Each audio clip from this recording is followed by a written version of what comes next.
ಸ್ನೇಹಿತರೆ, ಮೊದಲನೇ ಬಾರಿಗೆ ಯಾರು ನಮ್ಮ ಚಾನಲ್ ನೋಡ್ತಿದ್ರೆ ಸಬ್ಸ್ಕ್ರೈಬ್ ಮಾಡ್ಕೊಳ್ಳಿ, ಪಕ್ಕದಲ್ಲಿರೋ ಬೆಲ್ಲೈಕನ್ ಕ್ಲಿಕ್ ಮಾಡ್ಕೊಳ್ಳಿ. ಆಮೇಲೆ ವಿಡಿಯೋನ ಪೂರ್ತಿಯಾಗಿ ನೋಡಿ, ಲೈಕು ಕಮೆಂಟು ಶೇರ್ ಮಾಡಿ.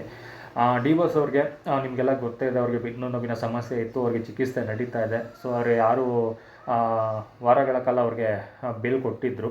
ಸೊ ಅದು ರೆಗ್ಯುಲರ್ ಬೇಲ್ ಆಗಲಿ ಅಂತ ನಾವು ಕೇಳ್ಕೊಡೋಣ.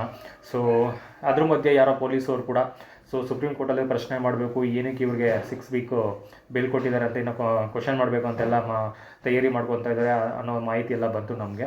ಬಟ್ ಅದು ಇನ್ನೂ ಖಚಿತವಾಗಿಲ್ಲ, ಜಸ್ಟ್ ಒಂದು ರೂಮರ್ ಅಂತಲೇ ಹೇಳ್ಬೋದು. ಸೊ ಪೊಲೀಸವರು ಇದೊಂದೇ ಕೇಸಿಗೆ ಏನಕ್ಕೆ ಬೇಲ್ ಕೊಟ್ಟಿದ್ದಾರೆ ಅಂತ ಪ್ರಶ್ನೆ ಮಾಡೋಕ್ಕೆ ಹೋಗ್ತಾರೆ, ನಮಗಂತೂ ಗೊತ್ತಿಲ್ಲ. ಬಟ್ ಅವ್ರು ಕೇಳಕ್ಕೆ ಹೋದಾಗ ನಾವು ಅದನ್ನು ಕ್ವಶನ್ ಮಾಡೋಣ. ಎಲ್ಲ ಕೇಸ್ಗಳಿಗೂ ಇದೇ ರೀತಿ ಮಾಡಿದರೆ ಅವಾಗ ನಾವು ಒಪ್ಕೊಬೇಕಾಗತ್ತೆ. ಸೊ ಹಾಗೆ ನಿಮ್ಗೇನು ಗೊತ್ತಿದೆ, ನಮ್ಮ ಯಾರು ಡಿ ಬಾಸ್ ಅವರ ವಿರೋಧಿಗಳು ತುಂಬಾ ಅಪಪ್ರಚಾರಗಳು ಅಲ್ಲಿ ಇಲ್ಲಿ ನಡೀತಾ ಇರತ್ತೆ. ಸೊ ಅವ್ರಿಗೆಲ್ಲ ನಾವು ತಲೆನೇ ಕೆಡ್ಸ್ಕೊಳಲ್ಲ ಅಂತಲೇ ಹೇಳ್ಬೋದು.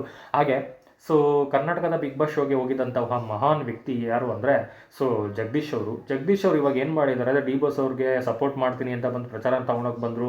ಅದು ನಡೀಲಿಲ್ಲ, ಅದು ಆಗಲಿಲ್ಲ ಅಂತ ಹೇಳಿ. ಸೊ ನೆಗೆಟಿವ್ ಆಗಾದರೂ ನಾನು ಪ್ರಚಾರ ತೊಗೊಬೇಕು, ನೆಗೆಟಿವ್ ಆಗಾದರೂ ಮಾತಾಡಿ ನಾನು ಜನದ ಮುಂದೆ ಹೋಗಬೇಕು ಅನ್ನೋ ಒಂದು ಕಾರಣಕ್ಕೆ ಡಿ ಬಾಸ್ ಅವ್ರದ್ದು ಪ್ರತಿ ಒಂದು ವಿಷಯದಲ್ಲೂ ಇವಾಗ ನೆಗೆಟಿವ್ ಆಗಿ ಮಾತಾಡೋಕೆ ಮಾಡ್ತಾ ಇದ್ದಾರೆ. ಡಿ ಬಾಸ್ ಮಾತ್ರ ಅಲ್ಲ, ಅವ್ರ ಅಭಿಮಾನಿಗಳು ಕೂಡ ಇವ್ರು ಕರೆದಾಗ ಸಪೋರ್ಟ್ ಮಾಡಿಲ್ಲ, ಬಂದಿಲ್ಲ ಅನ್ನೋ ಒಂದು ಕೋಪ ಇಟ್ಕೊಂಡು ಅದನ್ನೇ ನೆಗೆಟಿವ್ ಆಗಿ ಪೋರ್ಟ್ರೇ ಮಾಡಿ ಅವ್ರ ಫ್ಯಾನ್ಸ್ಗಳನ್ನ ಕೂಡ ಕೆಟ್ಟ ರೀತಿಯಲ್ಲಿ ಜನಕ್ಕೆ ತೋರಿಸ್ಬೇಕು ಅನ್ನೋ ರೀತಿಯಲ್ಲೆಲ್ಲ ಮಾಡ್ತಾಯಿದ್ದಾರೆ, ಸುಳ್ಳು ಪ್ರಚಾರ ಮಾಡ್ತಾಯಿದ್ದಾರೆ. ಬಟ್ ಜನಗಳಿಗೆಲ್ಲ ಗೊತ್ತೇ ಇದೆ ಇವರು ಪ್ರಚಾರಕ್ಕೋಸ್ಕರ ಏನು ಬೇಕಾದರೂ ಮಾಡ್ತಾರೆ ಅಂತ. ಸೊ ಹೀಗೆ ಕೆಲವು ಲೈವ್ ಬಂದು ಡ್ರಗ್ಸ್ ಮಾಡ್ತಾಯಿದ್ದಾರೆ, 70,000 ಜನ ಗ್ರೂಪ್ ಮಾಡ್ಕೊಂಡಿದ್ದಾರೆ. ಸೊ ಈ ರೀತಿ ಎಲ್ಲ ಮಾತಾಡ್ತಾ ಇದ್ದಾರೆ. ಇದು ಜಸ್ಟ್ ಡೌಟ್ ಅಷ್ಟೇ, ಕ್ಲಿಯರ್ ಆಗಲಿ, ಒಳಗಡೆ ಹಾಕ್ಸ್ಬಿಡ್ತೀನಿ ಅನ್ನೋ ಥರ ಮಾತಾಡ್ತಾ ಇದ್ದಾರೆ. ಸೊ ಇವ್ರ ಹತ್ರ ಪ್ರೂಫ್ ಇಟ್ಕೊಂಡು ಮಾತಾಡಿದರೆ ಅದಕ್ಕೊಂದು ಬೆಲೆ ಇರ್ತಾಯಿತ್ತು. ಸುಮ್ಮನೆ ನಮಗೆ ಡೌಟ್ ಇದೆ ಅಂತ ಯಾರೋ ಒಬ್ಬರನ್ನ ಏನು ಹೇಳ್ತಾರೆ, ಕೆಟ್ಟ ರೀತಿಯಲ್ಲಿ ಪೋಟ್ರೆ ಮಾಡೋದಿರ್ಬೋದು, ಸುಳ್ಳು ಸುದ್ದಿನ ಹಬ್ಸೋದಿರ್ಬೋದು, ಇದೆಲ್ಲ ಎಷ್ಟರ ಮಟ್ಟಿಗೆ ಸರಿ? ಇವರು ವಕೀಲರಾಗಿ, ಒಬ್ಬ ಲಾಯರ್ ಆಗಿ ಇವರೇ ಹೇಳ್ತಾರೆ, ನಾನು ಅಂಥ ಕೇಸ್ ಗೆದ್ದುಬಿಟ್ಟಿದ್ದೀನಿ, ಇಂಥ ಕೇಸ್ ಗೆದ್ದುಬಿಟ್ಟಿದ್ದೀನಿ, ನನ್ನ ಮುಂದೆ ಬಂದು ಯಾರೇ ನನ್ನ ಮುಂದೆ ಬಂದು ನಿಂತ್ಕೊಂಡ್ಲಿ ಅವ್ರಿಗೆ ಹುಚ್ಚೆ ವಹಿಸ್ಬಿಡ್ತೀನಿ ವಾದ ಮಾಡಿ ಅನ್ನೋ ಥರ ಎಲ್ಲ ಮಾತಾಡ್ತಾರಲ್ಲ, ಇವ್ರು ಇದೆಲ್ಲ ಕಾಮನ್ ಸೆನ್ಸ್ ಇಲ್ವಾ? ಸೊ ಇವ್ರು ಏನೇ ಮಾತಾಡಬೇಕಂದ್ರೂ ಪ್ರೂಫ್ ಇಟ್ಕೊಂಡು ಮಾತಾಡಬೇಕು. ಹಾಗೆ ಗ್ರೂಪು ಅಂತ ಹೇಳ್ತಾ ಇದ್ದಾರೆ. ಸೊ ಇವರೇ, ಈ ಜಗದೀಶ್ ಅವರೇ ಯಾವುದೋ ಒಂದು ಗ್ರೂಪ್ ಮಾಡಿದಾರಂತೆ. ನನಗೆ ಯಾರೋ ವಾಟ್ಸಪ್ಪಲ್ಲಿ ಲಿಂಕ್ ಕಳಿಸಿದ್ರು, ಈ ಗ್ರೂಪ್ಗೆ ಜಾಯ್ನ್ ಆಗಿ ನೋಡಿ ಅಂತ. ಸೊ ಅಲ್ಲಿ ಗ್ರೂಪಲ್ಲಿ ಡಿ ಬಾಸ್ ಅವ್ರನ್ನ ವಿರೋಧವಾಗಿ ವಿಡಿಯೋಗಳನ್ನೆಲ್ಲ ಹಾಕಿ ಜನರಿಗೆ ತೋರಿಸೋದಕ್ಕೆ ಕೆಲವು ಯೂಟ್ಯೂಬರ್ಗಳು ಈ ಲಿಂಕಿಗೆ ಜಾಯ್ನ್ ಆಗಿ ಅಂದ್ಬಿಟ್ಟು ಮಾಡಿದಾರಂತೆ. ಸೊ ಆ ಗ್ರೂಪಲ್ಲಿ ಎಷ್ಟು ಜನ ಯೂಟ್ಯೂಬರ್ ಇದ್ದರು ಅವರೆಲ್ಲ ಬಂದು ಇವ್ರು ಯಾಕೋ ವೀಡಿಯೋಗಳನ್ನ ಎತ್ಕೊಂಡು ಅವರು ಅಪ್ಲೋಡ್ ಮಾಡಿ ಬಿಡಬೇಕಂತೆ. ಸೊ ಅವಾಗ ಅದರಲ್ಲಿ ಏನಂತ ಹಾಕಿದ್ದಾರೆ ಅಂದರೆ, ವಕೀಲ್ ಸರು ಬೇರೆ ಬೇರೆ ಸಾಮಾಜಿಕ ನೋವುಗಳಿರ್ಬೋದು, ತೊಂದರೆಗಳಿರ್ಬೋದು, ಸೂಕ್ಷ್ಮ ವಿಚಾರಗಳು ಇದ್ರ ಬಗ್ಗೆ ಎಲ್ಲ ಮಾತಾಡ್ತಾರೆ. ಸೊ ಅದರಿಂದ ನೀವು ಈ ವಿಡಿಯೋನ ಎತ್ಕೊಂಡು ಹಾಕಿದ್ರೆ ನಿಮಗೂ ದುಡ್ಡು ಬರುತ್ತೆ, ಲಕ್ಷ ದುಡ್ಡುಗಳು ಬರುತ್ತೆ, ವಿಡಿಯೋಗಳು ಹಾಕ್ಕೊಳ್ಳಿ, ಸಂಪಾದನೆ ಮಾಡ್ಕೊಳ್ಳಿ. ಹಾಗೆ ನಮ್ಮ ಜಗದೀಶ್ ಅವ್ರಿಗೆ ಪ್ರಚಾರ ಕೊಡಿ, ಅವ್ರ ವಿಡಿಯೋಗಳು ಹಾಕಿ ಅನ್ನೋ ಥರ ಎಲ್ಲ ಅದರಲ್ಲಿ ಬರೀತಾ ಇದ್ದಾರಂತೆ ಗ್ರೂಪಲ್ಲಿ. ಸೊ ಇವಾಗ ಈ ಗ್ರೂಪ್ನ ಮಾಡ್ತಿರೋ ಉದ್ದೇಶ ಏನು? ಡಿ ಬಾಸ್ ಅವ್ರನ್ನ ನೆಗೆಟಿವ್ ಆಗಿ ತೋರಿಸಿ ಇವ್ರು ಪ್ರಚಾರ ತೊಗೊಬೇಕು. ಬಟ್ ಇವ್ರು ನೆಗೆಟಿವ್ ಆಗಿ ತೋರಿಸಿದ್ರು ಜನಕ್ಕೆಲ್ಲ ಗೊತ್ತೇ ಇದೆ, ಅವ್ರಿಗೆ ಡಿ ಬಾಸ್ ಏನು ಅಂತ ಗೊತ್ತು, ಅವ್ರ ಅಭಿಮಾನಿಗಳು ಏನಂತ ಗೊತ್ತು. ಡಿ ಬಾಸ್ ಅವ್ರ ಫ್ಯಾನ್ಸ್ಗೆ ಮಾತ್ರ ಗ್ರೂಪ್ ಇಲ್ಲ, ಎಲ್ಲ ನಟ ನಟಿಯರು, ರಾಜಕೀಯ ವ್ಯಕ್ತಿಗಳು ಎಲ್ಲರಿಗೂ ಗ್ರೂಪ್ ಇದೆ ಅಂತ ಎಲ್ರಿಗೂ ಗೊತ್ತು, ಅದರಲ್ಲಿ ಲಕ್ಷಾಂತರ ಜನಗಳಿದ್ದಾರೆ ಅಂತಲೂ ಗೊತ್ತು. ಸೊ ಇವರು ಏನಂದರೆ, ಯಾವುದೋ ಒಂದು ಪ್ರಚಾರ ಮಾಡಿ ಇವರು ಜನಕ್ಕೆ ಪ್ರಚಾರ ತೊಗೊಬೇಕು ಮತ್ತು ದುಡ್ಡು ಮಾಡಬೇಕು. ಸೊ ಹಾಗೆ ನಿಮಗೆಲ್ಲ ಗೊತ್ತಿದೆ, ಯಾವುದೋ ಒಂದು ಕೇಸಲ್ಲಿ ನಾನು ಅದು ಬಿಡ್ತೀನಿ, CD ಬಿಡ್ತೀನಿ, ಇದು ಬಿಡ್ತೀನಿ ಅಂತ ಮಾತಾಡ್ತಾನೆ ಇದ್ರು. ನಾವು ತುಂಬ ನೋಡಿದ್ದೀವಿ ಬಿಗ್ ಬಾಸ್ ಹೋಗೋಕ್ಕೆ ಮುಂಚೆ. ಬಿಗ್ ಬಾಸಿಂದ ಬಂದಮೇಲೆ ಆ ಮಾತೇ ಇಲ್ಲ. ಸೊ ಏನಾಯಿತು, ಎಲ್ಲ ದುಡ್ಡಿನ ಮಯ ಅಂತ ನಾವು ಅಂದ್ಕೊಬೇಕು. ಏನಾದರೂ ಸೆಟ್ಲ್ಮೆಂಟ್ ಆಗಿರ್ಬೋದಾ? ಮೋಸ್ಟ್ಲಿ ಇವ್ರು ಹೇಳ್ತಿದ್ರೆ ಸುಳ್ಳಿರ್ಬೋದಾ? ಯಾರೋ ಒಬ್ಬರ ಮೇಲೆ ಸುಳ್ಳು ಆರೋಪ ಮಾಡಿದ್ದು ಅವ್ರ ಹತ್ರ ದುಡ್ಡು ತೊಗೊಳಕ್ಕೆ ಏನಾದರೂ ಪ್ರಯತ್ನ ಪಟ್ಟಿದ್ರಾ? ಸೊ ಇಲ್ಲ, ಇವ್ರ ಹತ್ರ ಏನೂ ಇಲ್ಲ ಅಂತ ಅವ್ರಿಗೆ ಗೊತ್ತಾಗಿ ಅವ್ರು ಏನು ಮಾಡ್ಕೊ ಅಂದಾಗ ಇವ್ರು ಸೈಲೆಂಟ್ ಆಗಿದ್ದಾರಾ? ಅದು ನಮ್ಗೆ ಗೊತ್ತಿಲ್ಲ, ಅದು ಕ್ವಶನ್ ಮಾರ್ಕು, ಅದು ನೀವೇ ತಿಳ್ಕೊಬೇಕು. ನನಗಂತೂ ಗೊತ್ತಿಲ್ಲ, ನಮ್ಗೆ ಗೊತ್ತಿಲ್ದಿರೋ ಮಾಹಿತಿನೆಲ್ಲ ನಾವು ಹೇಳೋಕ್ಕಾಗಲ್ಲ.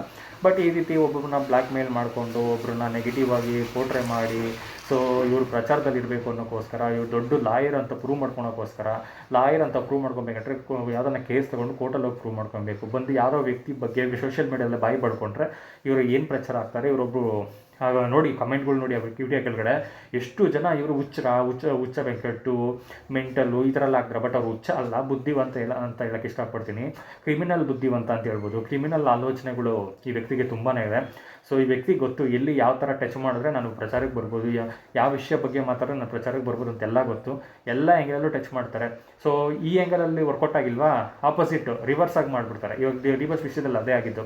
ಡಿ ಬಸ್ಗೆ ಸಪೋರ್ಟ್ ಮಾಡ್ತೀನಿ, ನಾನು ಆಚೆ ಕರ್ಕೊಂಬರ್ತೀನಿ, ನಾನು ಕೇಸ್ ಕೊಟ್ಟರೆ ಅಂತಿದ್ದು ವ್ಯಕ್ತಿ ಇವಾಗ ಅದನ್ನೇ ಉಲ್ಟಾ ಮಾಡಿಬಿಟ್ಟಿದ್ದಾರೆ. ಸೊ ಆಮೇಲೆ ಒಳಗಡೆ ಹಾಕ್ಸ್ಬಿಡ್ತಾರಂತಪ್ಪ. ಅಲ್ಲ ಒಳಗಡೆ ಹಾಕ್ಸ್ಬಿಟ್ಟು ಅಂಥದ್ದು ಗೊತ್ತಲ್ಲ ಯಾರು ಇವ್ರ ಲಾಯರ್ಗಳೇ ಕೆಲವರು, ಇವ್ರ ಲಾಯರೇ ಎಲ್ಲ ಅಂತ ಹೇಳ್ತಾರೆ. ಇದಕ್ಕೆ ಏನು ಇದನ್ನು ಥ್ರೂನೇ ಮಾಡ್ಕೊಂಡಿಲ್ಲ ಅವರು. ಆಮೇಲೆ ಏನೋ ಲೈಸೆನ್ಸ್ ಏನೋ ರಿನ್ಯೂವಲ್ ಮಾಡಿಲ್ಲ ಅಂತ ಸೋಷಿಯಲ್ ಮೀಡಿಯಾದಲ್ಲಿ ಹಾಕಿದ್ದಾರೆ. ಯಾಕೆ ರಿನ್ಯೂವಲ್ ಮಾಡಿಲ್ಲ, ರಿನ್ಯೂವಲ್ ಮಾಡ್ಕೊಬೇಕಾಗಿತ್ತಲ್ವಾ. ಸೊ ಈಗ ನಿಮ್ಮ ಲಾಯರ್ಗಳೇ ಅದು ಕೆಲವರು ನಾಗರಾಜ್ ಕುಡುಪಲ್ಲಿ ಮತ್ತಿತರ ಎಲ್ಲ ಸೋಷಿಯಲ್ ಮೀಡಿಯಾದಲ್ಲಿ ಬರ್ತಾ ಇರುತ್ತೆ. ಇವ್ರು ಲಾಯರ್ ಅಲ್ಲ, ಅದೇನೋ PUC ಫೇಲ್ ಆಗಿದ್ದಾರೆ, ಲಾಯರು ಜಸ್ಟ್ ಪಾಸಲ್ಲಿ ಅದು ಒಂದು 2-3 ವರ್ಷ ತೊಗೊಂಡು ಮಾಡಿದ್ದಾರೆ ಅಂತೆಲ್ಲ ಮಾತಾಡ್ತಿದ್ದಾರಲ್ಲ. ಅವ್ರಿಗೆಲ್ಲ ಉದಾಹರಣೆ ಯಾಕೆ ಕೊಟ್ಟಿಲ್ಲ, ಉತ್ತರ ಯಾಕೆ ಕೊಟ್ಟಿಲ್ಲ. ಸೊ ನಿಮ್ಮನ್ನೇ ಡೈರೆಕ್ಟಾಗೆಲ್ಲ ಕೇಳಿದಾರಲ್ಲ, ನೀವೇ ಫೋನ್ ಮಾಡಿದಾಗ ಕೂಡ ನಾಗರಾಜ್ ಕುಡುಪಲ್ಲಿ ಅವ್ರಿಗೆ ಮಾತಾಡಿದಾರಲ್ವಾ, ಅವಾಗೆಲ್ಲ ನೀವೇನು ಅವ್ರಿಗೆ ಆನ್ಸರ್ ಮಾಡಿಲ್ಲ. ಸೊ ನಿಮ್ಮದು 1000 ತೂತುಗಳಿದೆ. ಸೊ ಇನ್ನೊಬ್ರು ತೂತುಗಳನ್ನ ಮುಚ್ಚಕ್ಕೆ ಹೋಗ್ತಾ ಇದ್ದೀರಾ. ಫಸ್ಟ್ ನಿಮ್ಮ ತೂತುಗಳು ಮುಚ್ಕೊಳ್ಳಿ, ಆಮೇಲೆ ಬೇರೆಯವ್ರದ್ದು ಮುಚ್ಚಕ್ಕೆ ಹೋಗಿದ್ದೀರಾ. ಸೊ ಹಾಗೆ ಈ ಗ್ರೂಪ್ ಮಾಡಿಕೊಂಡು ಏನು ಮಾಡಬೇಕು, ಏನು ಸಾಧನೆ ಮಾಡಬೇಕು ಅಂದ್ಕೊಂಡಿದ್ದೀರಾ. ಅದರಲ್ಲಿ ಕೆಲವು ಯೂಟ್ಯೂಬರ್ಗಳು ಇವ್ರು ಹಾಕೋ ವಿಡಿಯೋನ ಎತ್ಕೊಂಡು ಅಪ್ಲೋಡ್ ಮಾಡಬೇಕಂತೆ. ಸೊ ಅಪ್ಲೋಡ್ ಮಾಡಿದಾಗ ಏನಾಗುತ್ತೆ, ಸೊ ಇವ್ರಿಗೆ ಆಟೋಮೆಟಿಕಾಗಿ ಪ್ರಚಾರ ಬರುತ್ತೆ. ಸೊ ಆ ಗ್ರೂಪಲ್ಲಿ ಆಲ್ಮೋಸ್ಟು ಬರೀ ಯೂಟ್ಯೂಬರ್ಗಳೇ ಇಲ್ಲ, ಕೆಲವರು ಎಲ್ಲರೂ ಇದ್ದಾರೆ, ಡಿ ಬಸ್ ಅಭಿಮಾನಿಗಳು ಕೂಡ ಇದ್ದಾರೆ. ನೋಡಿದೆ ನಾನು ಅದ್ರ ಪ್ರೊಫೈಲ್ಗಳು ನೋಡಿದೆ, ನಾನು ಕಳಿಸಿರೋರು ಕೂಡ ಇಲ್ಲದ್ರು. ಸೊ ನಾವು ಇದ್ದೀವಿ.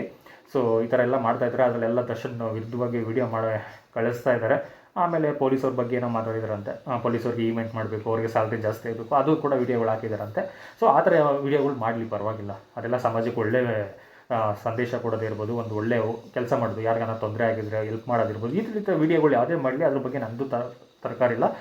ನಾನು ಬೇಕಾದ್ರೆ ಆ ವಿಡಿಯೋಗಳನ್ನ ಪ್ರಮೋಟ್ ಮಾಡ್ಕೊಡ್ತೀನಿ.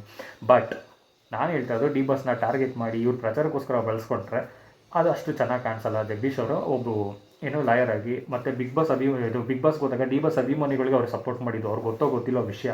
ಸೊ ಅವ್ರು ಸೋಷಿಯಲ್ ಮೀಡಿಯಾ ನಾವು ಒಂದ್ಸಲ ಹಿಂಗೆ ತೆಗೆದು ನೋಡಿದ್ರೆ ಆಲ್ಮೋಸ್ಟ್ ಎಲ್ಲ ಡಿ ಬಸ್ ಅಭಿಮಾನಿಗಳೇ ಅವ್ರಿಗೆ ಸಪೋರ್ಟ್ ಮಾಡಿರೋದು. ಅದ್ರಲ್ಲಿ ನಾನು ಒಬ್ಬ. ಸೊ ನನ್ನ ಚಾನಲಲ್ಲಿ ಕೂಡ ವಿಡಿಯೋ ಹಿಂಗೆ ತೆಗೆದು ನೋಡಿ, ಸ್ಟಾರ್ಟಿಂಗಲ್ಲಿ ನಾನು ಕೂಡ ಅವ್ರಿಗೂ ಡಿ ಬಸ್ ಅವ್ರಿಗೆ ಈ ಥರ ಹೋರಾಟ ಅದು ಮಾಡ್ತೀನಿ ಅಂತ ಬಂದಾಗ ನಾನು ಖಂಡಿಸಿದ್ದೀನಿ. ಬಿಗ್ ಬಾಸ್ ಆದಮೇಲೆ ನಾನೇ ಸಪೋರ್ಟ್ ಮಾಡಿದ್ದೀನಿ, ತುಂಬ ಚೆನ್ನಾಗಿ ಆಡಿದ್ದಾರೆ ಅಂತ. ಬಟ್ ಇವಾಗ ನಾನೇ ಹೇಳ್ತಾ ಇದ್ದೀನಿ, ಇವ್ರು ಮಾಡ್ತಾ ಇರೋ ತಪ್ಪು, ಡಿ ಬಸ್ ಅವ್ರನ್ನ ಟಾರ್ಗೆಟ್ ಮಾಡ್ತಾರೋ ತಪ್ಪು. ಇವ್ರು ಏನೇ ಟಾರ್ಗೆಟ್ ಮಾಡಿದ್ರೆ ಡಿ ಬಸ್ಗೆ ಏನೂ ಆಗಲ್ಲ. ಬಟ್ ಏನು ಅಂದರೆ ಸುಮ್ಮನೆ ಸೋಷಿಯಲ್ ಮೀಡಿಯಾಗಳಲ್ಲಿ ಡಿ ಬಸ್ ಅವ್ರ ಬಗ್ಗೆ ಅಪಪ್ರಚಾರ ಮಾಡೋದು. ನಮ್ಮ ಸ್ಟೇಟಲ್ಲಿರೋರಿಗೆ ಎಲ್ಲರಿಗೂ ಗೊತ್ತಿದೆ, ಇನ್ನು ಬೇರೆ ಸ್ಟೇಟಲ್ಲಿರೋರಿಗೆಲ್ಲ ಏನು ಗೊತ್ತಿರುತ್ತೆ ಇಲ್ಲಿ ಒಳಗಡೆ ಏನೇನಿದೆ ಅಂತ. ಅವ್ರು ಇದೇ ನಿಜ ಅನ್ಕೊಂಡ್ಬಿಡ್ತಾರೆ. ಅದಕ್ಕೆ ನಾವು ಸೋಷಿಯಲ್ ಮೀಡಿಯಾದಲ್ಲಿ ನಾವು ಕೂಡ ಅವೇರ್ನೆಸ್ ಕ್ರಿಯೇಟ್ ಮಾಡಬೇಕು. ಯಾರಿದ್ರೆ ನೀವು ಡಿ ಬಸ್ ಅಭಿಮಾನಿಗಳು, ಸೊ ಇದ್ರ ಬಗ್ಗೆ ಎಲ್ಲ ಮಾತಾಡಿ ಅವೇರ್ನೆಸ್ ಕ್ರಿಯೇಟ್ ಮಾಡಿ, ನೀವು ಸೋಷಿಯಲ್ ಮೀಡಿಯಾದಲ್ಲಿ ಮಾತಾಡಿ. ಸೊ ಇಂಥ ವ್ಯಕ್ತಿಗಳು ಮಾತಾಡ್ತಾ ಇರೋದು ತಪ್ಪು ಅಂತ ತಿಳಿಸಿ ಜನಕ್ಕೆ. ಸೊ ನಮ್ಮ ಸ್ಟೇಟಲ್ಲಿ ಏನು ಬೇಕಾಗಿಲ್ಲ, ನಮ್ಮ ಸ್ಟೇಟಲ್ಲಿ ಎಲ್ಲರಿಗೂ ಗೊತ್ತು ಡಿ ಬಸ್ ಏನು ಅಂತಲೂ ಗೊತ್ತು, ಡಿ ಬಸ್ ಅಭಿಮಾನಿಗಳು ಏನು ಅಂತಲೂ ಗೊತ್ತು. ಬಟ್ ಬೇರೆ ಸ್ಟೇಟಲ್ಲಿ ಇವ್ನು ಹೇಳಿದೆ ನಿಜ ಅನ್ಕೊಂಡ್ಬಿಟ್ರೆ ಏನು ಮಾಡ್ತೀರಾ. ಸೊ ಅದರಿಂದ ಅವೇರ್ನೆಸ್ ಕ್ರಿಯೇಟ್ ಮಾಡಿ ಅಂತ ಕೇಳ್ಕೊತೀನಿ.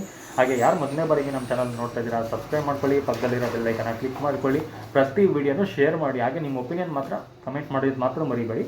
ಥ್ಯಾಂಕ್ ಯು, ಧನ್ಯವಾದಗಳು. ಜೈ ಡಿ ಬಸ್, ಜೈ ಕರ್ನಾಟಕ ಮಾತು.